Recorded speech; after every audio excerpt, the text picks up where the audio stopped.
failed. They have competitions on man versus food. They eat this huge thing. Can you eat it in an hour or not? People are vomiting and it's just disgusting, right? So that's consumerism for you. And it's based on the geopolitical myth that there's too many needs, not enough resources, and that's not true. Because the Prophet said, we have limited essential needs and enough resources. Food, shelter, and clothing. And you know what the irony is? The Food Agriculture Organization said, there's enough food on this planet to feed 3 planets. Put that in your capitalist pipe and smoke it. 3 planets, guys! And yet, we're doing these stupid concerts. Remember the Global War Against Poverty a few years ago? You know, you go to this concert and you think you're doing something for Africa. Light 8. I'm sorry for my friend. Do you know how many concerts you need just to pay one interest bill of one African country? About 1,000 concerts. I mean, any human being with any level of consciousness would be like, man, I want to do something, yeah? Not physically, of course, we're peaceful human beings. But you get frustrated, you get angry. But yet, look at the Prophet, profound geopolitical tradition that created a philosophy of distribution and not a philosophy of excessive competition. We could discuss that later. Anyway, the point is he had a message which was worship one true God and that he was a messenger of God. Now there are 3 ways of understanding his message. Number 1, he was lying. He wasn't really a prophet. He was just lying, okay? The other point is, he was deluded or crazy, and finally he was speaking the truth, okay? It's like a trilemma, if you like. So let's see if it was lying. And we'll analyze this by looking at his life. Could the Prophet, upon him be peace, be a liar? No. Let me explain why. I'm not saying it because I believe in him.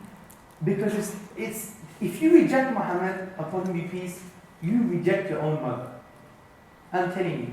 If you don't believe him now, and you walk out this room after what you've heard, I want you to call your mother, use my phone, it's on the table, and say to her, Mom, I don't really believe you're my mom. Okay. Who's a non-Muslim in the room? Not that you could tell, of course, but... Non-Muslim? Yeah, good, sir. Is your mother alive? No. Okay. Wrong person.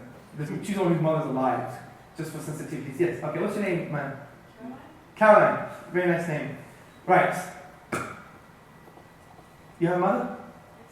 She's alive? Do you love her? Oh, okay, good. I want you to prove to me, whatever you think proof is, 30 seconds, that your mother is your mother. She looks like you, yeah? Okay. Anything else?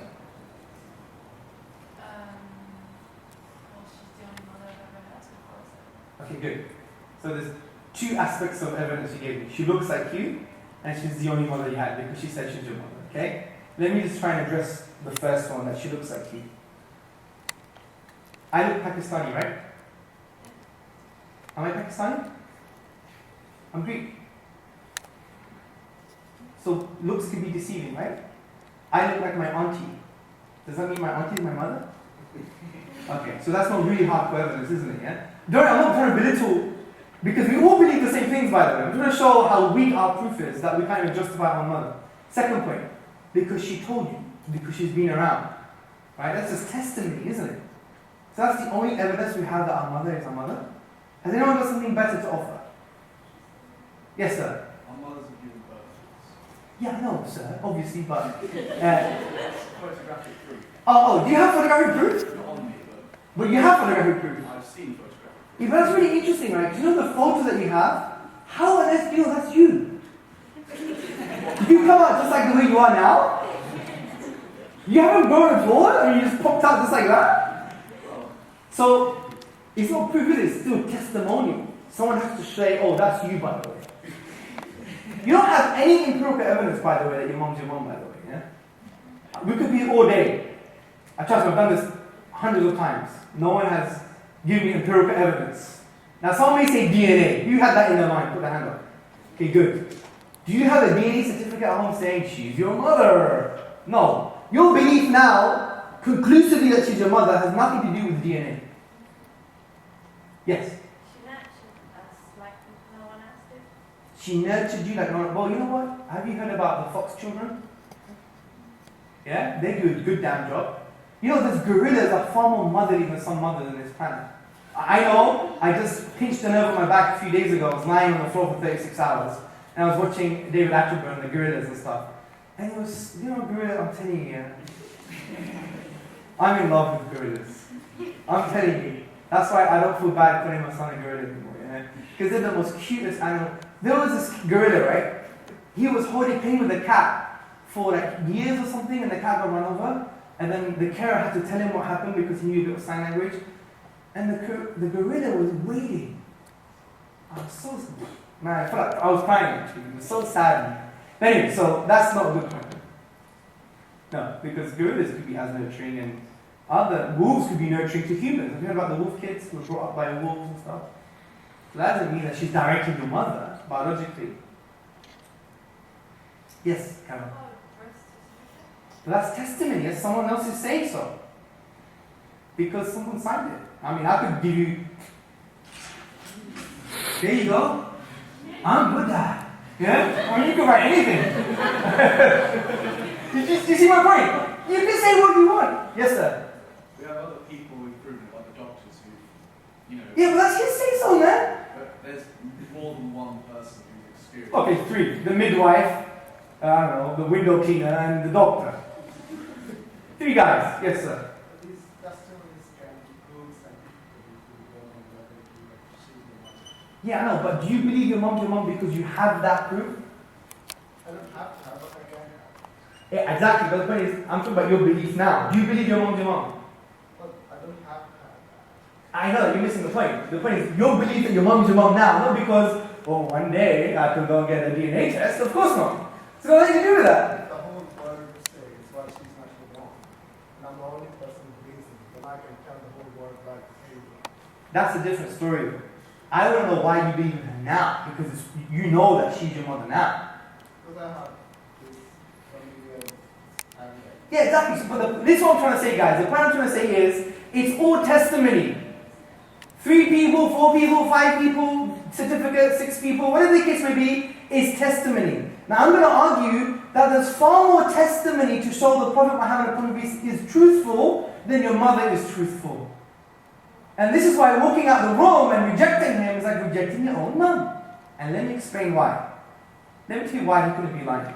First and foremost, the Prophet ﷺ, the Prophet upon whom be peace, he came with the message which was La ilaha illallah. There is no deity worthy of worship but the deity, the divine reality. And what he did was this. He sacrificed everything for that simple message.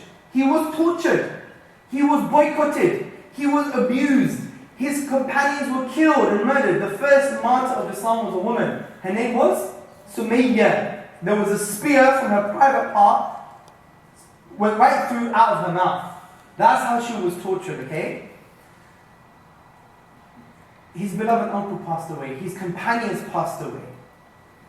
And just for a simple message, although he was offered riches, power, glory, land, he was offered all of these things, offered women as well, he rejected all of it just for people to understand La ilaha illallah. There is no deity worthy of worship but the deity. That was it. That was it. Now for you to claim he was a liar, the onus of proof is on you now.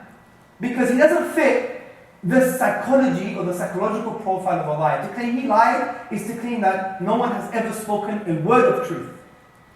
Because people lie for what? Some kind of gain. Whether it's psychological, legendary, physical, wealth, whatever the case may be, they lie for some kind of gain. But the Prophet Muhammad, he didn't gain anything. He went through all of this just for this simple, profound message. So how can you claim he was a liar? Not even that, he was a man who engaged in war to defend people of the state, which included Muslims and non-Muslims. And in one battle, he was so brave, there were thousands of arrows, everyone was retreating. This was the Battle of Hunayn, by the way. And he was marching forward saying, I am not a liar, I am the messenger of God. And these testimonies to this historical reality is not based on 5 people, like the doctor, your birth certificate, your father, yourself, and someone else, yeah? It's based on 10,000 testimonies. In a science in Islam called Ilm al-Rijal, the science of the people, the science of the biographies. which is under the prophetic traditions called hadith.